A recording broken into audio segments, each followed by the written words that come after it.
আসসালামু আলাইকুম প্রিয় এইচএসসি পরীক্ষার্থীরা, আমাদের নিয়মিত আয়োজন বাংলা প্রথম পত্রের সকল গদ্য পদ্য নাটক উপন্যাস এমসিকিউ এর আজকের পর্বে আমরা আলোচনা করব বিদ্রোহী কবিতা থেকে বিগত বছরগুলোতে আসা কিছু এমসিকিউ নিয়ে।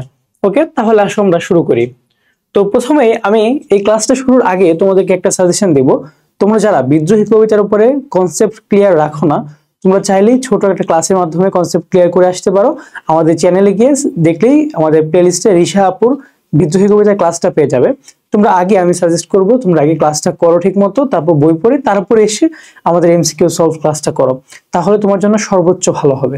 ওকে, তাহলে দেখো আমাদের যে প্রথম প্রশ্নটা, 1972 সালে কার উদ্যোগে কাজী নজরুল ইসলামকে সপরিবারে স্বাধীন বাংলাদেশে এনে নাগরিকত্ব এবং জাতীয় কবির স্বীকৃতি দেওয়া হয়? ওকে, সো এটা আমরা সবাই জানি। আমাদের জাতীয় কবি কাজী নজরুল ইসলামের জন্ম কোথায়? ভারতের বর্ধমান জেলার আসানসোল মহকুমার চুরুলিয়া গ্রামে। তো সেখান থেকে 1972 সালে স্বাধীনতার পর তাকে বঙ্গবন্ধু শেখ মুজিবুর রহমান তার উদ্যোগে দেশে আনা হয় এবং তাকে কি জাতীয় কবির মর্যাদা দেওয়া হয়। সো এখানে এই প্রশ্নটা এসেছে কই থেকে? কবি পরিচিতি থেকে। সো তোমাদেরকে আমি আগেও বলেছি যে তুমি যখন কবি পরিচিতি পড়বা, তুমি আগে দেখবা আগে বিগত বছরগুলোতে কোন কোন কবির জন্মসাল এবং মৃত্যু সাল এসেছে। সো তুমি দেখবা কাজী নজরুল এবং রবীন্দ্রনাথ ঠাকুর এই দুজনের ক্ষেত্রে কিন্তু কবি পরিচিতি থেকে অনেক বেশি প্রশ্ন আসে। আমরা দেখেছি জসীমউদ্দিনের জন্মসাল এসেছে। সো যেগুলো আগে এসেছে, সো তুমি সেইগুলাই একটু পড়া ট্রাই করবা, ঠিক আছে? অন্যান্য এক্সট্রা সব মুখস্থ করার দরকার নেই। ওকে, পরবর্তী প্রশ্নে আমরা দেখবো এখানে বিদ্রোহী কবিতায় অকাল বৈশাখীর ঝড়ের সাথে কার তুলনা করা হয়েছে? ওকে, সো এখানে একটা জিনিস কি, তোমাকে আমরা দেখলাম, আমরা দুইটা কবিতা কিন্তু অলরেডি পড়ে এসেছি। তারপরে প্লে লিস্টের 3 নম্বর ভিডিওতে আমরা কি দেখছি যে তোমার কবিতার লাইন থেকে ডিরেক্ট প্রশ্ন আসে। সো তোমার এখন বলতে পারো যে ভাইয়া কবিতার লাইন কি মুখস্থ করবে একদম লাইন টু লাইন? সেটা বলছি না, তোমার কবিতার লাইন মুখস্থ করতে হবে না। তুমি যদি বারবার পড়ো, কনসেপ্ট ক্লিয়ার করে যদি পড়ো, তাহলে দেখবে কি আর মুখস্থ করতে হচ্ছে না, তুমি এমনিই পারছো। ঠিক আছে, সো এখানে দেখো আমরা সবাই কবিতায় দেখেছি যে অকাল বৈশাখী ঝড়ের সাথে কি তুলনা করা হয়েছে। অপশন দেখলে বুঝতে পারবে কি, এলোকেশের, তাই না? আমি এলোকেশে ঝড় অকাল বৈশাখীর, এই লাইনটা পড়েছো না তোমরা? সো এখানে বোঝানোর কিছু নেই, তোমার কবিতার লাইন কিন্তু মনে রাখতে হবে, বা তোমার আসলে মুখস্থ না করলেও দেখবা যে আসলে মোটামুটি মনে থাকে। যদি একটু পড়ো না বারবার, দেখবা যে একটা মাথায় এসে যায় একের পর এক। ওকে, তারপর দেখো আমি দোলে যায় যত বন্ধন, যত নিয়ম কানুন শৃঙ্খল, এই পংক্তির মাধ্যমে কি বোঝানো হয়েছে? দোলে, এখানে দোলে মানে কি দল না, কোন টিম না, এটা কি মারিয়ে যাওয়া। ঠিক আছে, পা দিয়ে মারিয়ে যাওয়া, পা দিয়ে মারিয়ে যাওয়া মানে ধরো একদম পা দিয়ে পিষ্টে ফেলা। ওকে, পা দিয়ে মারিয়ে যাওয়া বা একদম পিষ্টে ফেলা।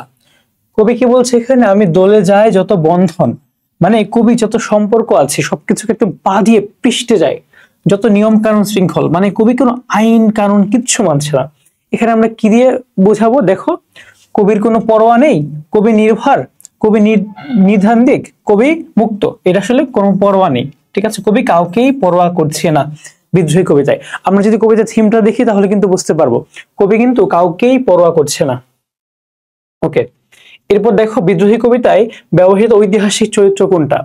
দেখো এখানে অরফিয়াস। অরফিয়াস কিন্তু কোনো ঐতিহাসিক চরিত্র না। এই প্রশ্নটা কই থেকে এসেছে? এটা কিন্তু এসেছে শব্দার্থ থেকে।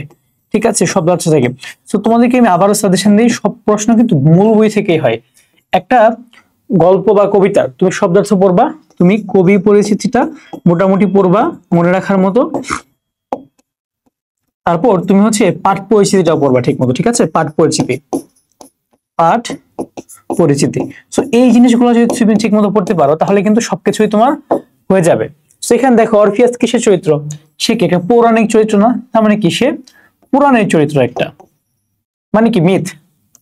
তিনি হচ্ছে গ্রিক মিথোলজি একটা ক্যারেক্টার। ইসরাফিল, ইসরাফিল কি একটা রিলিজিয়াস ক্যারেক্টার না, বা রিলিজিয়ানের একটা ক্যারেক্টার? তারপর দেখো নটরাজ, মানে কি উনিও একটা রিলিজিয়ানের ক্যারেক্টার, শিব। তাহলে এখানে দেখো চেঙ্গিস, চেঙ্গিস কি? তিনি মঙ্গল সাম্রাজ্যের প্রতিষ্ঠাতা, তিনি কি ঐতিহাসিক একটা চরিত্র। ঠিক আছে, ঐতিহাসিক চরিত্র। তাহলে এখানে কে? চেঙ্গিস, তিনি কে? মঙ্গল সাম্রাজ্যের প্রতিষ্ঠাতা। ঠিক আছে, মঙ্গল সাম্রাজ্যের প্রতিষ্ঠাতা। ওকে, সো এখানে আমরা কি দেখতে পেলাম, বিদ্রোহী কবিতায় ব্যবহৃত ঐতিহাসিক চরিত্র কোনটা, সেটা কি চেঙ্গিস। সো তুমি যখন কবিতাটা পড়বা তোমার কবিতাকে ভালো মতো ডাইসেকশন করে তারপর পড়তে হবে। ওকে, তারপর আসো আমরা সামনের দিকে মুভ করি। এখানে বিদ্রোহী কবিতায় কবি নিজেকে কার সুতো হিসেবে ব্যবহৃত মানে পরিচয় দিয়েছেন। সুতো মানে কি, আমরা দেখেছি কবিতায় সুতো মানে কি, আমি বিদ্রোহী সুতো বিশ্ববিধাত্রীর, মানে কি আমি বিশ্ববিধাত্রীর বিদ্রোহী ছেলে। তো এটা কি ছেলে, ওকে, ছেলে বা তনয় বা পুত্র, এগুলো কি আমাদের ছেলের সমার্থক কিছু শব্দ, ঠিক আছে। সো কবিকার বিশ্ববিধাত্রীর বিদ্রোহী ছেলে, বিশ্ববিধাত্রীর বিদ্রোহী ছেলে, বিশ্ববিধাত্রীর বিদ্রোহী ছেলে। ওকে, তাহলে এখানে দেখো দুর্বাসা, ইন্দ্রাণী, বিশ্বামিত্র, পরশুরাম। এখানে দেখো কবি কার সুতো নিজেকে, আমি বিদ্রোহী সুতো বিশ্ববিধাত্রীর, তার মানে অ্যান্সারটা কি হবে, বিদ্রোহী হতে পারে এখানে, বিশ্ববিধাত্রী হতে পারে। সেখানে বিশ্বামিত্র শিষ্য এটাও হয় না, পরশুরামও না, ইন্দ্রাণীও না, দুর্বাসাও না, সেখানে কি বিশ্ববিধাত্রীর হবে অ্যান্সারটা।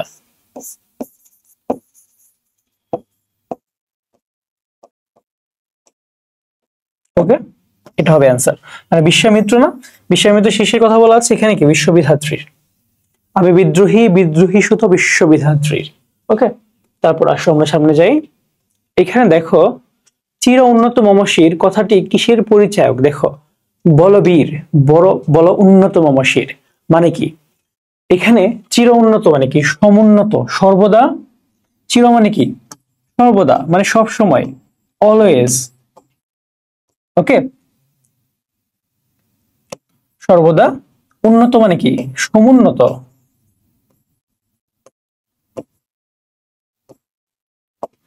মমশির মানে কি, মম মানে হচ্ছে আমার, মাইসেলফ, এমন আমার, ঠিক আছে। শির মানে কি মস্তক বা মাথা, মস্তক।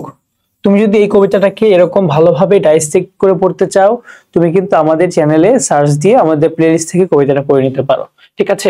চির উন্নত মমশির মানে আমার মাথা সর্বদা সমুন্নত। এখানে দেখো হিমালয়ের মতো দৃঢ়তার না, আত্মদম্ভ প্রকাশের, এটা মাথা উঁচু করে রাখার না, অন্যায়ের সামনে মাথা নত না করার, এটাই কিন্তু আমাদের মেইন জিনিসটা হয়। ওকে, অ্যান্সারটা তাহলে আশা করি বুঝতে পেরেছো কেন মাথা তোমার সবসময় উঁচু কেন থাকবে। তুমি অবশ্যই হিমালয়ের মতো দৃঢ়তা দেখাতে চাবে না, তুমি আত্মদম্ভ প্রকাশ করবে না, মাথা উঁচু করে থাকা এটা কিন্তু হয় না। সো তুমি অন্যায়ের সামনে যখন মাথাটা উঁচু করে রাখতে চাবে সব সময়, তো তখন কি তোমার মাথাটা উঁচু হয়ে থাকবে। ওকে, তারপর দেখো এখানে আমরা সামনে যাই।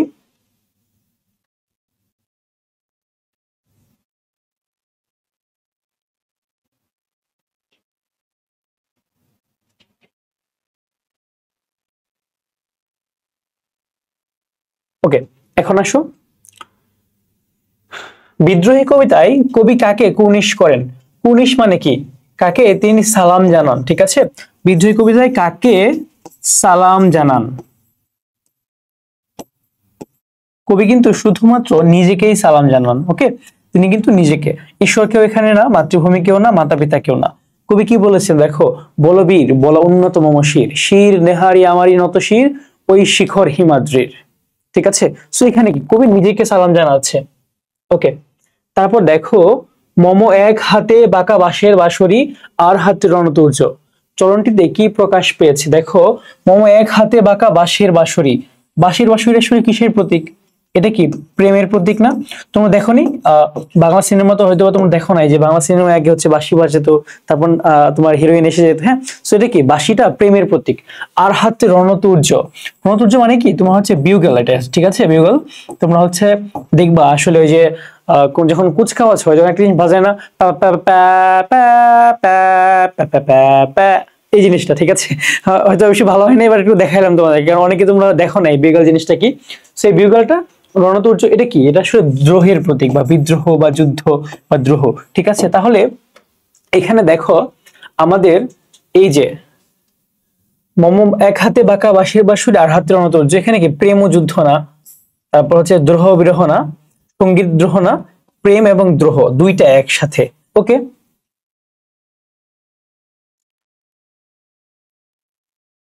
এইখানে দেখো বিদ্রোহী কবিতায় কবি নিজেকে কার দণ্ড বলে অভিহিত করেছেন? দেখো কবিতা লাইনে কিন্তু আছে, আমি পিনাক পানির ডম্র ত্রিশূল ধর্মরাজের দণ্ড। তার মানে কি ধর্মরাজের দণ্ড। ওকে, পরশুরাম না, ইসরাফিল না, পিনাক পানি না। পিনাক পানির কি ডম্র ত্রিশূল ধর্মরাজের দণ্ড। সো তোমাকে বারবার যে কথাটা আমি বলছি, তুমি কিন্তু কবিতাটা ভালো মতো পড়বা। কবিতা ভালো মতো পড়লে কি হবে, বারবার বুঝে বুঝে তুমি অ্যান্সার করতে পারবা সবকিছু। ওকে, পরবর্তী প্রশ্নে যদি আমরা যাই, সেখানে দেখো বিদ্রোহী কবিতায় কবি নিজেকে কার শিষ্য বলে পরিচয় দিয়েছেন? দেখো, আমি খেপা দুর্বাসা বিশ্বামিত্র শিষ্য। তারপর কি বলেছে, সে দাহন করিবে বিশ্ব। মানে কি, সে কার শিষ্য? কবি হচ্ছে বিশ্বামিত্র শিষ্য। ওকে, সো এটা হবে বিশ্বামিত্র। আর তোমাদেরকে আমি আবারও বলছি, আমি কিন্তু এমসিকিউ এ সবকিছু বিস্তারিত আলোচনা করছি না, কারণ অনেক টাইম লাগবে।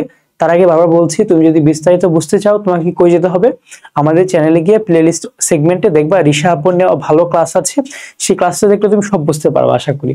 ওকে, তারপর দেখো বিদ্রোহী কবিতায় কবি কার বুকের ক্রন্দন শ্বাস? আমি বিধবার বুকের ক্রন্দন শ্বাস হাহুতাশ হুতাশির।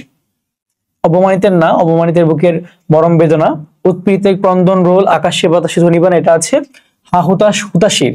তার মানে কি, হাহুতাশ হুতাশির, অপমানিতের মরম বেদনা, বিধবার বুকের কি ক্রন্দন শ্বাস। ওকে, সো অ্যান্সারটা কি হবে, কার বুকের ক্রন্দন শ্বাস? বিধবার বুকের ক্রন্দন শ্বাস। ক্রন্দন শ্বাস জিনিসটা কি, আসলে যখন কেউ কান্না করে দেখবা, মানে তখন দেখবা একটা শ্বাস নিয়ে না এমন হয় না একটা ব্যাপারটা, কান্না করার টাইমে তুমি খেয়াল করছো কিনা জানি না, এটাই হচ্ছে ক্রন্দন শ্বাস। ওকে, তারপর দেখো সামনে যাই আমরা, আমি শ্যামের হাতের বাঁশরি, মম বাঁশরির টানে বাঁশরি, আমি শ্যামের হাতের বাঁশরি।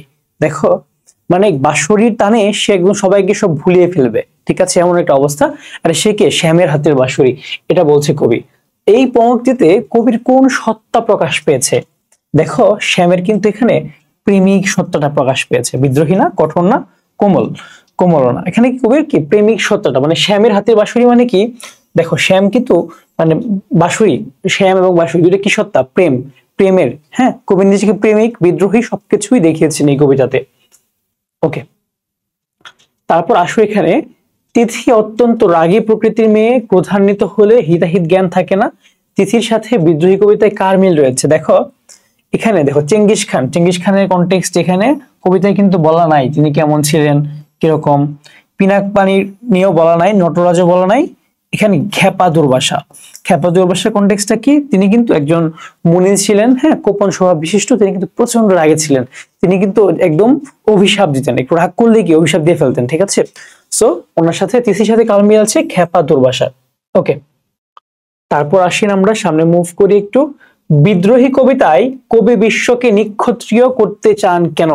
নিক্ষত্রিয় মানে কি, ক্ষত্রিয় মুক্ত, ক্ষত্রিয় মুক্ত, নিক্ষত্রিয় মুক্ত কেন করতে চান এবং ক্ষত্রিয় কারা? দেখো হিন্দু ধর্মের যে বর্ণভেদ যেটা আছে, যেমন ব্রাহ্মণ, ক্ষত্রিয়, বৈশ্য, শূদ্র, ঠিক আছে, এখানে ক্ষত্রিয়রা কারা? ক্ষত্রিয়রা হচ্ছে তোমার কোন শ্রেণীটা, যোদ্ধা শ্রেণী, ঠিক আছে। ক্ষত্রিয়রা কারা? যোদ্ধা শ্রেণী। এই যোদ্ধা শ্রেণীদেরকে তিনি নিক্ষত্রিয় করতে চান কেন? কারণ তিনি পৃথিবীতে শান্তি প্রতিষ্ঠা করতে চান। এই যে ক্ষত্রিয়রা, যোদ্ধারা, তারা কিন্তু পৃথিবীতে বারবার অশান্তি নিয়ে এসেছে, তিনি কিন্তু 21 বার ক্ষত্রিয়দেরকে নিধন করেছিলেন। ওকে, দেখেন এরপর আমরা সামনে যাই। কবি কার কুঠার দিয়ে বিশ্বকে নিক্ষত্রিয় করবেন? সেটা হচ্ছে কি, আমি পরশুরামের কঠোর কুঠার নিক্ষত্রিয় করিব বিশ্ব। এখানে কার? পরশুরামের। দেখো দুর্বাসা কি ছিল, খেপা। অরফিয়াস কে ছিল?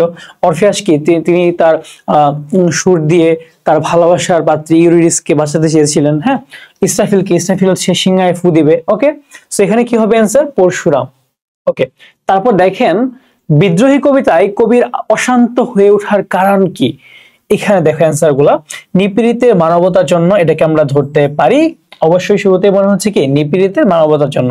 হারানো ঐতিহ্য ফিরে পেতে এমন কোনো কনটেক্সট নাই, স্বাধীনতার জন্য এমন কিছু নাই, একাকিত্ব হতাশা থেকে এসব বলা নাই, কিন্তু কবিতার শেষে কিন্তু এটাকে ইন্ডিকেশন দেওয়া আছে। তবে উৎপীড়িতের ক্রন্দন রোল আকাশে বাতাসে ধ্বনিবে না, অত্যাচারী খড়গ কৃপান ভীম রণভূমি ভূমিবে না, মহাবিদ্রোহী রণক্লান্ত আমি সেই দিন হব শান্ত। ওকে, সো এখানে এটা বলেছে। তারপর আসো আমরা সামনে যাই। কার ক্রন্দন রোল আকাশে বাতাসে ধ্বনিত হবে না? এখানে দেখো, একটু আগে কিন্তু বলে আসলাম লাইনটা, যবে উৎপীড়িতের ক্রন্দন রোল আকাশে বাতাসে ধ্বনিবে না। সো এখানে উৎপীড়িতের হবে, ঠিক আছে। তো দেখো, তুমি কিন্তু যদি কবিতা ঠিক মতো না পারো, দেখো এখানে অত্যাচারিত তুমি অ্যান্সার করতে পারো, অন্য কিছু অ্যান্সার করার একটা সুযোগ থাকে। সো কবিতা বারবার বলছি, বুঝে বুঝে ঠিক মতো পড়লে কিন্তু তোমার প্রবলেম হবে না এইদিকে। আচ্ছা, এরপর আসো সামনে মুভ করি আমরা একটু। বিদ্রোহী কবিতা শেষ হয়েছে কোন প্রত্যাশার মধ্য দিয়ে? এখানে দেখো আমাদের শেষ যে লাইনটা, তবে উৎপীড়িতের ক্রন্দন রোল আকাশে বাতাসে ধ্বনিবে না, অত্যাচারী খড়গ কৃপান ভীম রণভূমে ভূমিবে না, মহাবিদ্রোহী রণক্লান্ত আমি সেই দিন হব শান্ত। তাহলে দেখো, অত্যাচারীর বিনাশ, অন্যায়ের শাস্তি বিধান, ধ্বংসের মধ্য দিয়ে অত্যাচারের অবসান। ওকে, সো এখানে আমরা কিন্তু এটা দেখতে পাচ্ছি, উৎপীড়িতের ক্রন্দন রোল আকাশে বাতাসে ধ্বনিবে না, ঠিক আছে, মহাবিদ্রোহী রণক্লান্ত আমি সেই দিন অবসান, মানে কি অত্যাচারের যে অবসান যেদিন হবে। ওকে, তিনি কিন্তু অত্যাচার নিয়ে কথা বলেছেন, সে কিন্তু অত্যাচারী নিয়ে কথা বলেনি। সো কবিতার যখন অ্যান্সার করবা এই ধরনের প্রশ্ন, খুবই সাবধানে অ্যান্সার করতে হবে, ঠিক আছে। ওকে, তারপর আসো সামনে যাই। এখানে শিখর হিমাদ্রির সবচেয়ে সহজ অর্থ কি? দেখো, শিখর মানে কি? শিখর মানে কি আমরা জানি না। শিখর মানে কি? চূড়া। শিখর মানে কি? চূড়া বা সর্বোচ্চ বিন্দু। হিমাদ্রির মানে কি? হিমাদ্রি মানে কি? হিমালয় পর্বতমালা, ঠিক আছে। হিমালয়, হিমালয় পর্বতমালা, হিমালয় পর্বতমালা। ওকে, ঠিক আছে। দেখো এখানে শিখর হিমাদ্রি মানে কি? তাহলে হিমালয়ের শিখা, এই তো এটা হয়। হিমালয়ের পাদদেশ না, হিমালয়ের শীর্ষ চূড়া। আচ্ছা দেখো, এখানে শিখা মানে তো আসলে আগুন, আমি দুঃখিত, এটা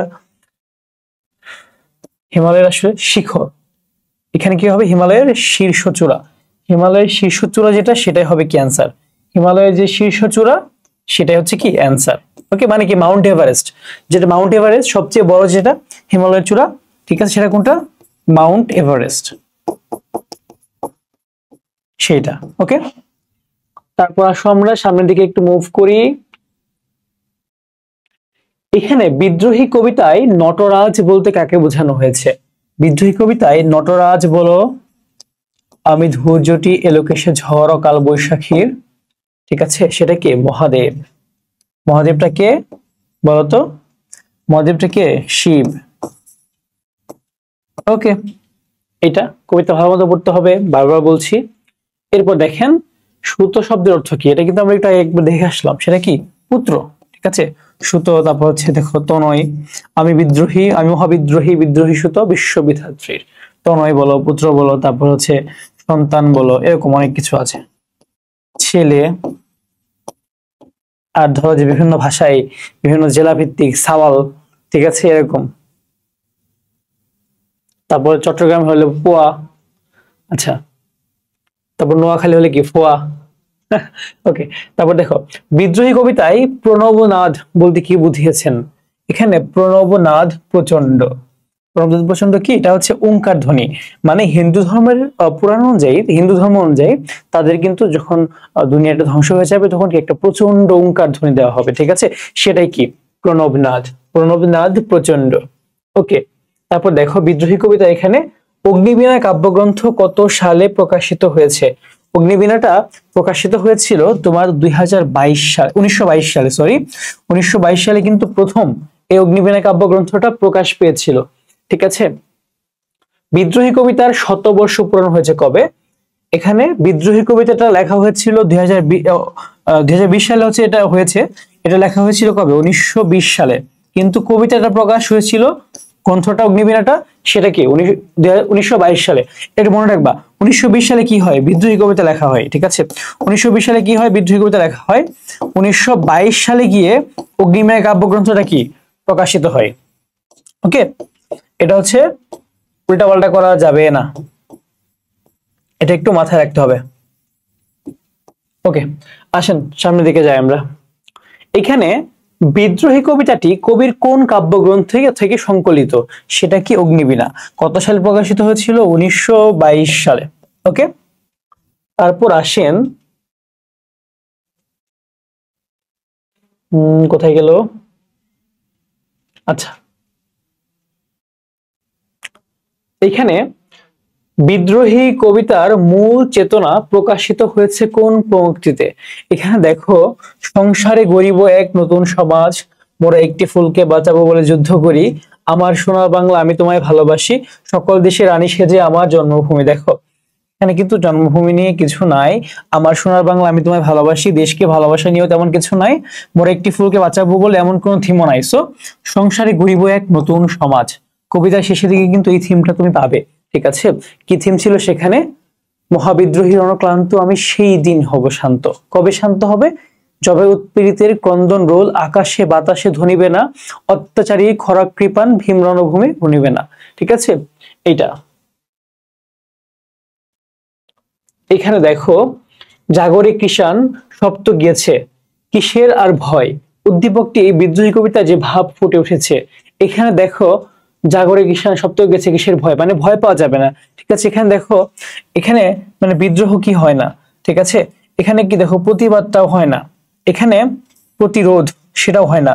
এখানে কি বুঝিয়েছে? আসলে এখানে সংগ্রাম বুঝিয়েছে। ঠিক আছে, এখানে কিন্তু কি বুঝিয়েছে? সংগ্রাম। দেখো এখানে তা তো সব গিয়েছে, সে এখন আর কিসের ভয়, সবকিছু করে ফেলেছে, এখন তাকে কি করতে হবে? তাকে সংগ্রাম করতে হবে এখন। ঠিক আছে,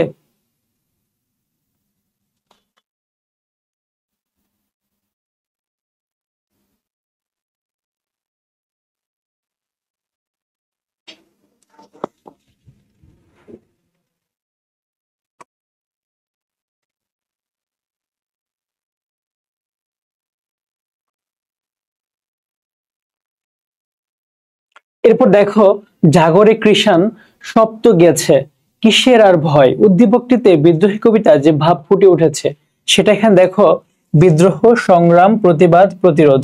এখানে কিন্তু বিদ্রোহ মানে সব তো চলেই গিয়েছে, আমরা হারানোর কি আছে, তখন কি? তো এরকম টাইমে আমরা কি করি? বিদ্রোহ করি। ঠিক আছে, এই টাইপ জিনিসগুলো একটু ডাউট হবে তোমার, বাট বুঝে শুনে অ্যান্সার করে তাহলে হয়ে যাবে আশা করি।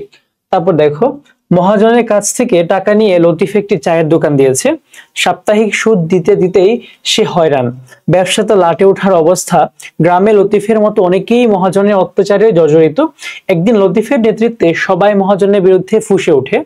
উদ্দীপকের বিদ্রোহী কবিতায় কোন দিকটি ফুটে উঠেছে? দেখো এখানে, এখানে দেখো, প্রতিশোধ পরায়ণতা এটা কিন্তু না, অসাম্প্রদায়িকতা এটাও কিন্তু না, এখানে দেখো বিদ্রোহী চেতনা, তোমার ডাউট হতে পারে কোনটা কোনটা দিয়ে, বিদ্রোহী চেতনা, উচ্চ শ্রেণী অত্যাচার। দেখো আমাদের কবিতায় কিন্তু উচ্চ শ্রেণী অত্যাচার সেভাবে তুলে ধরা হয়নি।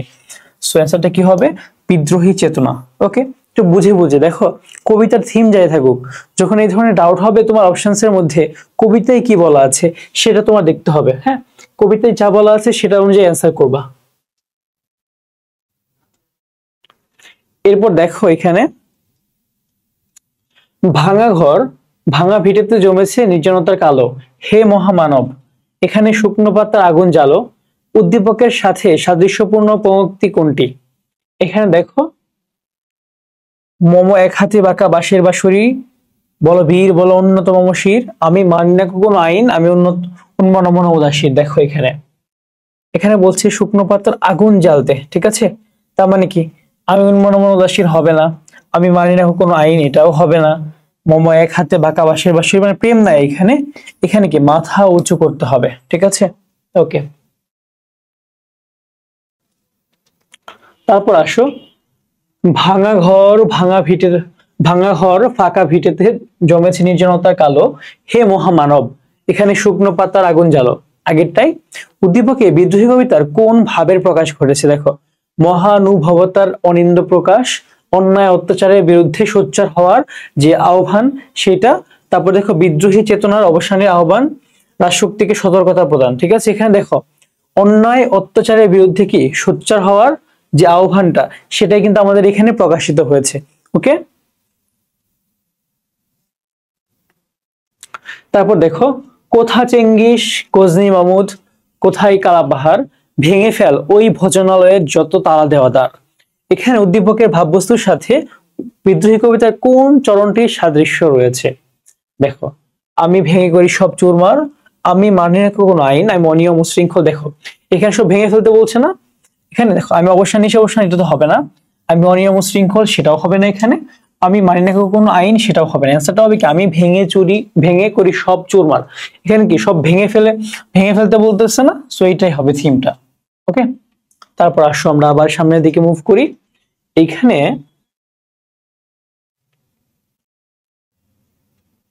দেখো, কোথা চেঙ্গিস গজনী মাহমুদ, আগেরটাই আমাদের।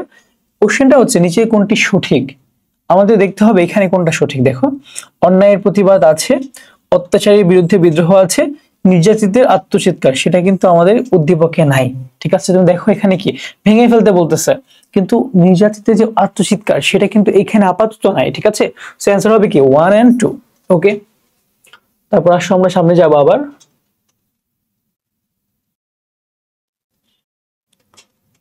12 বছর বয়সে কবি কোথায় যান? আমরা জানি সবাই কাজী নজরুল ইসলামের যে কবি পরিচিতি, সেখান থেকে তিনি কিন্তু 12 বছর বয়সে লেটুর দলে গান গেতে গিয়েছিলেন। ঠিক আছে, লেটুর দলে কি তিনি পালা গান করতেন। ওকে, তারপর আসো সামনে। লেটুর দলে যোগ দিয়ে নজরুল দলের জন্য কি রচনা করতেন? সে কিন্তু পালা গান রচনা করতেন। ওকে, পালা গান রচনা, তোমরা যারা পালা গান শুনেছো একটু জানিও আমাকে কমেন্টে। এখন আসলে রেগুলার হয় না, আগে কিন্তু গ্রামে গ্রামে পালা গান হতো। ওকে, মানে হচ্ছে বিভিন্ন ধরনের শ্রুতি গাওয়া বা এই ধরনের গান টান। এরপর দেখো, কাজী নজরুল ইসলাম কোথায় যোগদানের মাধ্যমে সৃষ্টিশীল সত্তার অধিকারী হয়ে ওঠেন? সেটা কিন্তু লেটুর দলে। লেটুর দলে গিয়ে সে যখন গান গাওয়া শুরু করে, শিখা শুরু করে, তখন থেকে কিন্তু তার মধ্যে একটা সৃষ্টিশীল সত্তা তৈরি হয়। সে নিজে নিজে গান বানায়, এভাবে আস্তে আস্তে সে কিন্তু বাংলা সাহিত্যের অন্যতম প্রধান কবি হয়ে উঠেছেন। ওকে, এরপর দেখো, নজরুল কোন যুদ্ধের সময় সেনাবাহিনীতে যোগ দেন? এটা কিন্তু প্রথম বিশ্বযুদ্ধ। আমরা জানি নজরুলের জন্ম হচ্ছে 1899 সালে, আর প্রথম বিশ্বযুদ্ধ হয়েছে 1914 থেকে 1918 সালে। ঠিক আছে, সো উনি কিন্তু মাত্র 18 বছর বয়স, এরকম টাইমেই 1917 সালের দিকে উনি কিন্তু প্রথম বিশ্বযুদ্ধে যোগ দিয়েছিল। ওকে, ঠিক আছে, সবাইকে ধন্যবাদ ক্লাসটা করার জন্য। আমাদের এই প্লেলিস্টে আরো ক্লাস পাবে। আর তোমরা যারা হচ্ছে কনসেপ্ট ক্লিয়ার করতে চাও, ক্লাসগুলো ঋষা আপুর ক্লাস আছে, প্লেলিস্ট আছে, সেখান থেকে দেখে নিবে। ওকে, ধন্যবাদ সবাইকে, আসসালামু আলাইকুম।